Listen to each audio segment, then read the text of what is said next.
मैं पीठ पीछे कह रहा हूं उनके, जितनी लगन मैंने उनकी देखी, बंबई चाहे जाएं, चाहे कहते हैं किसी और मकाम पे जाएं, उन्हें अपनी तकरीर याद नहीं रहती, पहले मदरसा याद रहता है। ये हकीकत बता रहा हूं। बेशक बेशक। भाई साहब अपनी तकरीरें कुर्बान कर दी उन्होंने, अपने दौरे कुर्बान कर दिए उन्होंने। और ये जो सारे खींचे चले आ रहे हैं अधिकारी फला, कोई तो गुरु होगा, एक गुरु नहीं। पीठ पीछे कर रहा हूं तारीफ इसलिए हक है, आ भी गए माशाअल्लाह। ये वो हस्ती कि मैंने बहुत करीब से देखा है, मगर ऐसे खींचे चले आते हैं माशाअल्लाह, सुभान अल्लाह। अच्छा नहीं है, हमारे हजरत करें खाकसारी भी देखिए, बोले ये मेरा कमाल नहीं है, बल्कि इलाके के तमाम आने वाले उलमा का एहसान है। अरे सुभान अल्लाह, सबको बोलो बेशक सुभान अल्लाह। मौलाना इससे खुश नहीं हो रहे हैं ज्यादा, मौलाना मोइनुद्दीन साहब को मिला, बोले इन सब का एहसान है। मैंने पहली मर्तबा इस इलाके में ऐसा कोई जलसा देखा है जिसमें खचा खच उलमा भरे होते हैं और आखिर तक रहते हैं अल्हम्दुलिल्लाह। जगह नहीं होती है, एक टीम आती है दूसरी जाती है, फिर कमी नहीं आ पाती है। अल्लाह इस मदरसे की को बागो बहार बनाए रखे। थोड़ा आमीन जरा जोर से कह दें। आमीन आमीन सुम्मा आमीन। हजरत तशरीफ ले आए, वो कारी साहब भी उधर मौजूद है माशाल्लाह, बहुत पुराने। मैं उधर आता था वो गोंडा की तरफ, वो उस तरफ एटिया डॉक था, उधर कहते हैं कारी साहब कबला, वो बैठे उधर। देखो इतनी दूर से पुराने जाने पहचान शहर है। मैं तो अब नाम लूँ तो टाइम इसमें निकल जाए, 7 मिनट में पूरी बात मुकम्मल हो जाए। ये आ गए इनका करम, वरना इन्हें उधर से फुर्सत नहीं थी, सबको संभालना है और ये कोई शिकायत भी नहीं। एक जरा मेरी तरफ देख लीजिए, आला हजरत ने लिखा कि लड़की के उस्ताद जब आए और पेशकार, उसने कमिश्नर ने कहा मेरी लड़की को तू देख ले, मुसलमानों की दुआओं में बहुत असर होता है। क्यों कराते हो अल्लामा मोइनुद्दीन से दुआ, क्यों कराते हो हुजूर मुहद्दिस कबीर से दुआ? क्यों? इसलिए कि खुदा की कसम हमारा ईमान है बरेलवियों का कि उनकी दुआएं कबूल होती हैं। ये मदरसा क्यों चला रहे हैं? ये कोई धंधा कर रहे हैं? हमारे यहाँ तो बसों का माशाअल्लाह की लाइन लगी हुई है, वो साहब तनख्वाह भी है, फला भी है, चुनी भी है, चुना भी है। ऐसा है वसवसे निकाल दो। मौलाना लोग जो सही इतना बड़ा काम करेंगे वो शायद खाते नहीं होंगे बल्कि अपना लगाते हो, वरना मौलाना को तकरीरों से ही फुर्सत नहीं मिलती।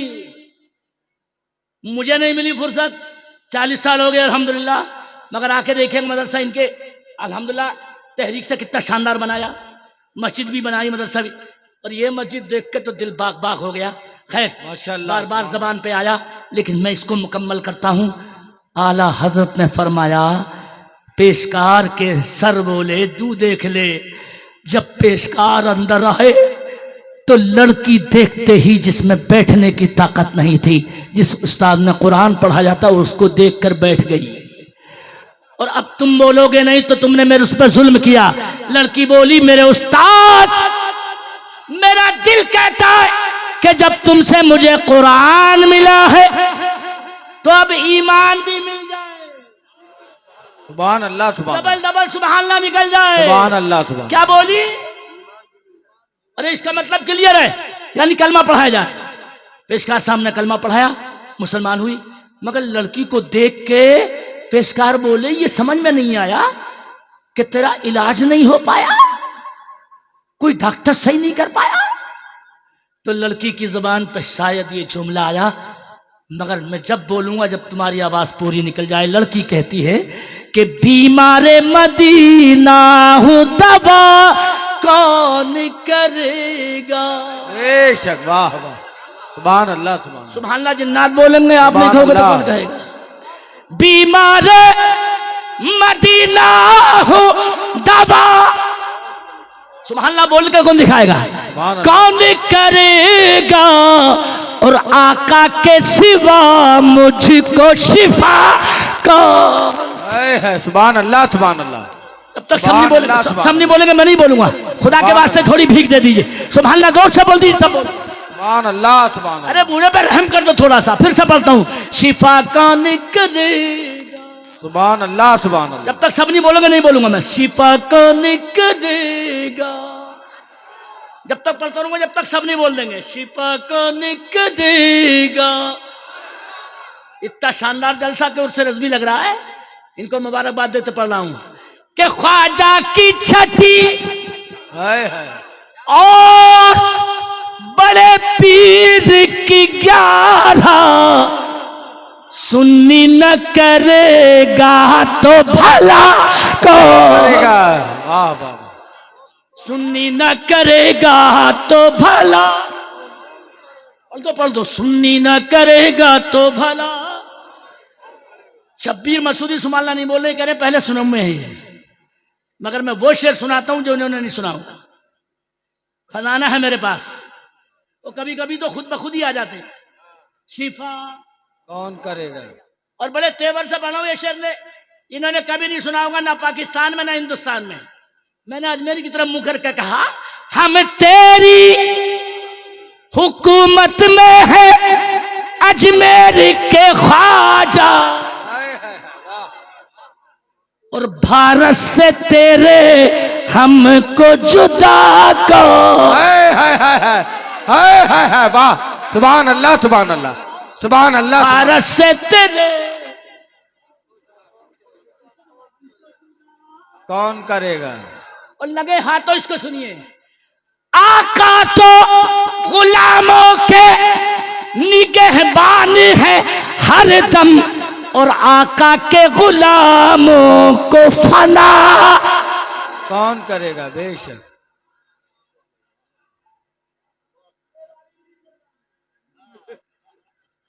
वो इशारों इशारों में कह जाएंगे। बस अल्लाह के वास्ते एक गुजारिश, खाली नारे मत लगाओ। खुदा की कसम, शादियों में डीजे मत बजवाओ। नंगे सर वाली अपनी बेटियों से गैरों का स्वागत मत करवाओ। निकाह को तमाशा मत बनाओ। मान जाओ मान जाओ। और अगर बंबई में पैसे ज्यादा कमा लिए हैं, बहुत पैसे आ गए, सेठ हैं बंबई के, मलाट के, और वहां धारावी के, और वहां साहब पूरे बंबई में छिक्का जमा लिया, इतने पैसे हम पे, तेरे बाप का क्या जा रहा मौला मोइनुद्दीन या मेरे बाप का सखावत। मेरा बेटा, पैसा मेरा, खर्चा मेरा, दूल्हा मेरा बेटा, जितना चाहूं हराम मौत में लुटाऊं। तो एक जुमला बोल के जाऊं, और हराम मौत में सेठ पैसे लुटाने वाले, दुनिया में कोई भी दूल्हा बनने वाला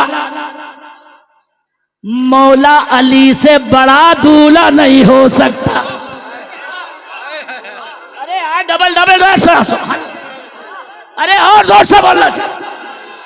मौला अली से बड़ा दूल्हा अगर ठोकर मार देते, अरे बोलो सही बोल रहा हूं क्या? उनके आका ने नहीं कहा तलौशी तुला सारत मई जिबालु ज़हब, अगर मैं चाहूं तो ये पहाड़ सोना बन के मेरे पीछे पीछे चलने लगे। और अपनी बेटी को हमारे मुरादाबाद में इन्हीं के हम नाम है मौलाना आरिफ के, एक सेठ आरिफ है एक्सपोर्टर, हर बाराती को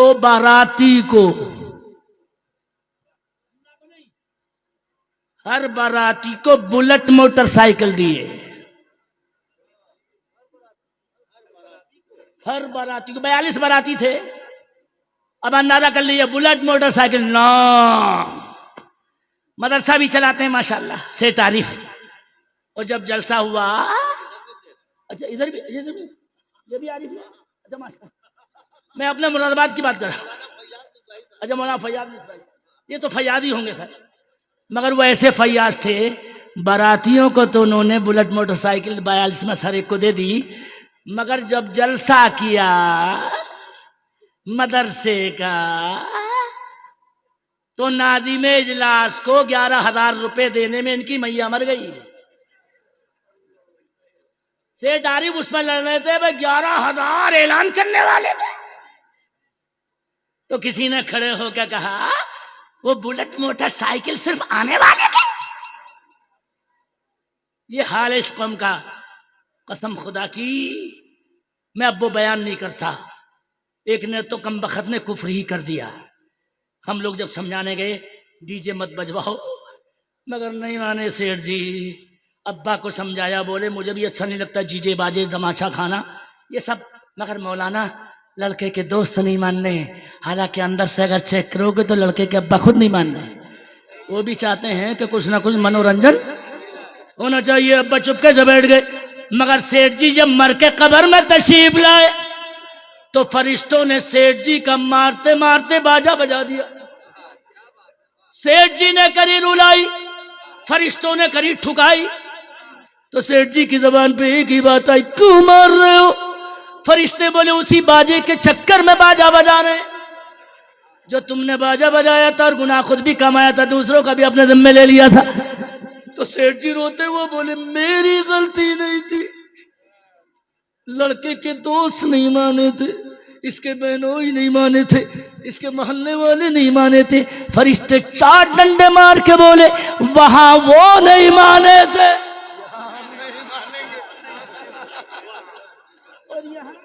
हम नहीं मानेंगे, हम नहीं मानेंगे। मगर आप मान जाएंगे सखावत हुसैन को। कान खोल के सुन, जिस कब्र में तेरे बाप ना बचा सके, हाय हाय हाय, थोड़ी आवाज अगर बढ़ा सके, तेरे दादा ना बचा सके, जिस कब्र में आके तेरे नाना ना बचा सके, उसी कब्र में अगर आके बचाएंगे तो करबला वाले हुसैन के नाना ही आके बचा। हाय हाय, सुभान अल्लाह सुभान अल्लाह सुभान अल्लाह सुभान अल्लाह। अरे बोलो हक है कि नहीं? बेशक। तो जो बचाने वाले हैं उन्हीं का दीन जो नबी लाए हैं, उन्हीं का दीन आप पढ़ाने वाले भी हैं कि नहीं? अरे बोलो ना, अरे बोलो पढ़ाओगे कि नहीं? जोर से पढ़ाओगे कि नहीं? अरे पढ़ाने ही तैयार नहीं है। चंदे के लिए थोड़ी बोल रहा हूं कोई। अल्लाह तुम्हें देने की तौफीक भी दे। लेकिन हजरत नसीहत भी जल्दी से लंबी हो गई, वो भी हजरत ने कह दिया था इसलिए, वरना वहीं बैठ जाता। ये लड़की, ये जो आप बस से जाते हैं, वो मैं भी अभी जाऊंगा इंशाल्लाह। जब 12 बंकी से बस गुजरेगी तो ये कब्रिस्तान आएगा। लड़की जब मरने लगी, मौत आ गई से, मगर या रसूल अल्लाह का नारा लड़की की जबान पे था। पेशकार को खुशी बहुत हुई, मेरा कुरान पढ़ाना काम आ गया। मगर जब लड़की मरने लगी तो कहती है मेरे उस्ताद एक वसीयत मेरी पूरी कर देना। कबूल कि मेरे माँ बाप ईसाई हैं, मेरे मरने के बाद वो मुझे ईसाइयों ही के कब्रिस्तान में डालेंगे, ताबूत में रख के। कब फिर खुदा के वास्ते मेरी लाश निकाल के दोबारा मुसलमानों के कब्रिस्तान में दफन कर देना। बहराइच वालों, कहने में कोई संकोच नहीं है मौलाना सखावत को। एक लड़की मरने के बाद भी बदमज़हबों में रहना गवारा नहीं करती, और तुम रोजाना वहाबियों की बिरयानी के चक्कर में हो। मगर ये सलामत रखे अल्लाह इस शेर बबर मौलाना मोइनुद्दीन को, जिसने सुन्नियत का ऐसा किला खड़ा किया है। एक एक आलिम नहीं बल्कि कितने आलिम इस साल फारिग हो रहे हैं। खुदा की कसम यही अपने महल्लों को भी बचाएंगे, यही अपने शहरों को भी बचाएंगे। मगर मौलाना ये कह के चले जाएंगे लड़की मर गई। पेशकार इसी कब्रिस्तान में जब पहुंचे और मिट्टी हटाई और ताबूत खोला, चूंकि ईसाई ताबूत में बंद करके दफन करते हैं, तो हैरत में रह गए पेशकार कि लड़की थी ही नहीं ताबूत में, पेशकार के गांव का मुर्दा पड़ा था। अब ये दिमाग पे जोर डाला, इन्होंने दिमाग में सोच डाला शायद मुर्दों का ट्रांसफर हो गया होगा, हो सकता है। अच्छा, लोगों को हंसी आ रही है हमारे उलमा को। आला, मैं बहुत तहकीकी बात करता हूं जिसे 10-10 मरतबा पढ़ लेता हूं। आला हजरत ने कहा है अल-मलफूज में, साहिब कश्फ लोगों ने यह देखा है कि कब्रिस्तान से ऊंटों पे कुछ लाशें लादी जा रही हैं और मदीने पहुंचाई जा रही हैं। और कुछ जन्नतुल बकी से उठाई जा रही हैं लाशें, काय पे, ऊंटों पे, और हिंदुस्तान लाई जा रही है। ये कौन? आला हजरत ने कहा ये वो हैं जिनकी इंडिया में रह के मदीने में मरने की तमन्ना थी, मर गए यहीं, अल्लाह ने मरने के बाद इन्हें वहीं पहुंचा दिया। और जो कमीने वहां, आप समझते हो, मुफ्ती आदम ने ऐसी थोड़ी कहा था, तेरे हबीब का प्यारा चमल किया बर्बाद, इलाही निकले ये नजदी बला। तो पढ़ लो यार, मदीने से। मैं राजौरी से आया तो पाकिस्तान के एक ड्राइवर ने, पाकिस्तानी नवाज ड्राइवर था, है तो हिंदुस्तान का ही, बोला मौलाना नात सुनो, कहते वहां की। मैंने कहा कि कल के पाकिस्तान की। मैंने कहा बेटे यहाँ जम्मू तक पहुंच इंडियन सुनना, हम पाकिस्तानियों के मोहताज नहीं है, हम इंडियन है। मैंने नात सुनाई उसे। अरे मौलाना तुमने आते आते वहां से यहां तक, मगर शेर भी ऐसा था, ये कि सुन लीजिए फकत, सोचिए मुकद्दर से कैसी वो घड़ी होगी। ऐसा नहीं पढ़ूंगा, ऐसा नहीं पढ़ूंगा। सोचिए मुकद्दर से वो कैसी, सोचिए मुकद्दर से कैसी वो घड़ी होगी। बड़े दिल से लिखी थी इस रकबन में, मगर थोड़ी बढ़ा लियो आवाज। कैसी वो घड़ी होगी जब नबी के रोजे पर अपनी हाजिरी। सुभान अल्लाह, सुभान अल्लाह। तुम्हारा बोलना बता रहा, जब नबी के रोजे पर अपनी हाजिरी होगी। अरे थोड़ा जोर से पढ़ लो, फिर मैं सुनाऊंगा शेर का। अपनी हाजिरी होगी, कहूं सबकी कह दूं, सबकी हाजिरी होगी। और दलील के साथ शेर सुनिए। मुस्तफा को जब हमने रब का नूर माना है, तो सुन्नियों की कब्रों में खूब रोशनी हो। बेशक बेशक, सुभान अल्लाह। नहीं होगी, जल्दी जल्दी पढ़ रहा हूं शबीने की तरह। सुन्नियों की कब्रों में खूब रोशनी होगी। यवतमाल में ये शेर मुझसे 12 मरतबा पढ़वाया गया। जो मदीने नहीं जा चुके हैं, नहीं जा सके वो सुने। मौलाना तो जा सके हैं, हजरत अल्लाह मोइनुद्दीन, मगर जो नहीं गए हैं वो सुने, दिल से सुनिएगा। हाजिरी हाजिरी होगी। हमें जवाब भी आ रहा, अब तलक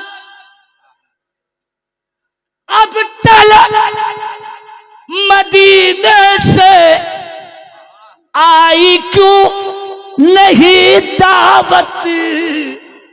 अब तलक मदीने से आई क्यों नहीं दावत। अब तलक मदीने से आई क्यों नहीं दावत। जवाब आया, लग रहा है अपने ही इश्क में कमी हो। लग रहा है अपने ही इश्क में कमी होगी।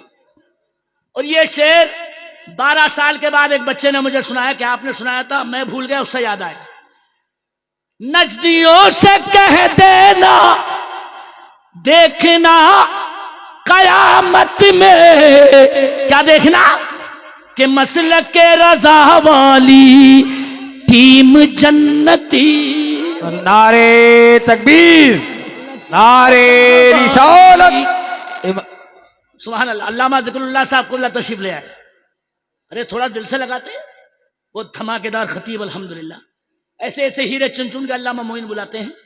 अल्लाह मौलाना की मेरी जो हम मसला के हक बयान कर रहे हैं, इसके बोलने के लिए अल्लाह और ताकत हिम्मत अता फरमाए।